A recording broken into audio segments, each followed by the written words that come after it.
Chicken biryani செய்யலாங்களா? Husband chicken biryani எடுத்துகிட்டு வரேன்னாருங்க. சிக்கனு அரிசி ஊற வைக்கலான்ட்டு கொஞ்சம் அரிசி ஊற வச்சுட்டுங்க, நானும் குடிச்சிட்டு வந்துட்டேங்க.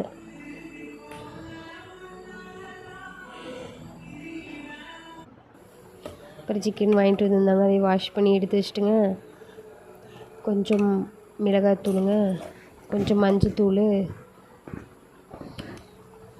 அப்புறம் உப்புங்க. கல் உப்பு இருந்தால் கல் உப்பு போடலாங்க, பொடி உப்பு இருந்தால் பொடி உப்பு போட்டுக்கலாங்க. போட்டு மூணையும் நல்லா மிக்ஸ் பண்ணி வச்சுக்கலாங்க. மூணையும் நல்லா மிக்ஸ் பண்ணிவிட்டுங்க, பிரியாணிக்கு தேவையானங்கிறதெல்லாம் எடுத்து வச்சுக்கலாங்க.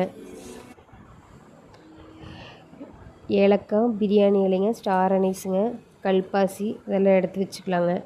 லெமன் ஒன்றுங்க, இஞ்சி பூண்டு பேஸ்ட்டுங்க. இந்த பக்கம் பார்த்திங்கன்னா மல்லித்தூளுங்க, அப்புறம் பிரியாணி மசாலாங்க, அப்புறம் சிக்கன் பொடிங்க, அப்புறம் கறி மசாலாங்க.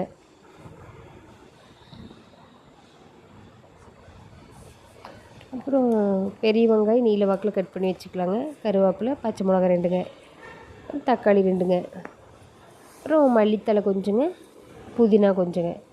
அரை கிலோ தான் எடுத்துகிட்டு வந்திருந்தாங்க. சிக்கன் விலையும் ஊறுப்பட்ட விலையாகி போச்சுங்க. 300 வந்துடுச்சுங்க கிலோ. ஒரு பிரியாணி ரெடி ஆகிடுச்சுங்க. லெமனை புளிஞ்சு விட்டு போட்டுங்க, கொஞ்சம் மேலே நெய் போட்டுங்க, அப்படியே மூடி வச்சு பிரியாணி அப்புறம் ரெடி ஆகி போச்சுங்க. அப்புறம் அதை ஒரு கிளக்கி விட்டுங்க, அப்புறம் எடுத்துகிட்டு வெந்திருக்குதான்னு பார்த்துட்டு இருந்தாங்க. சூடாக இருந்துச்சுங்களா, கையை உள்ளே வைக்கவே முடியலைங்க கையை. அப்புறம் நல்லா வெந்துடுச்சுங்க.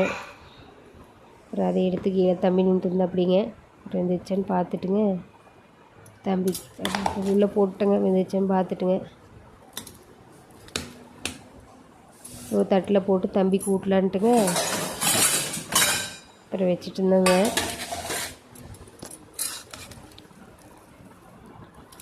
தட்டுலேயும் எடுத்து போட்டு வச்சுட்டேங்க, ஆறுட்டுன்ட்டு தம்பி கூட்டுறக்குங்க.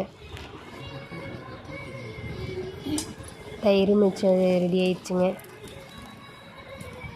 பிரியாணிக்கு தயிர் காம்பினேஷன் சரியான காம்பினேஷனுங்க. அப்புறம் நாய்க்குட்டிக்கு சாப்பாடு போடலான்ட்டுங்க நானே வெளியே வந்துட்டேங்க. என்னோடய சேனல் பிடிச்சிருந்துச்சுன்னா ஷேர் பண்ணுங்கள், சப்ஸ்கிரைப் பண்ணுங்கள், கமெண்ட் பண்ணுங்கள். அப்புறம் ப்ரௌனி படுத்துட்டு இருந்தாங்க. அப்புறம் அவனை தொட்டு பார்த்துட்டு இருந்தேங்க சாப்பாடு போடுறதுக்கு. அப்புறம் அவனுக்கு சாப்பாட்டை போட்டுங்க,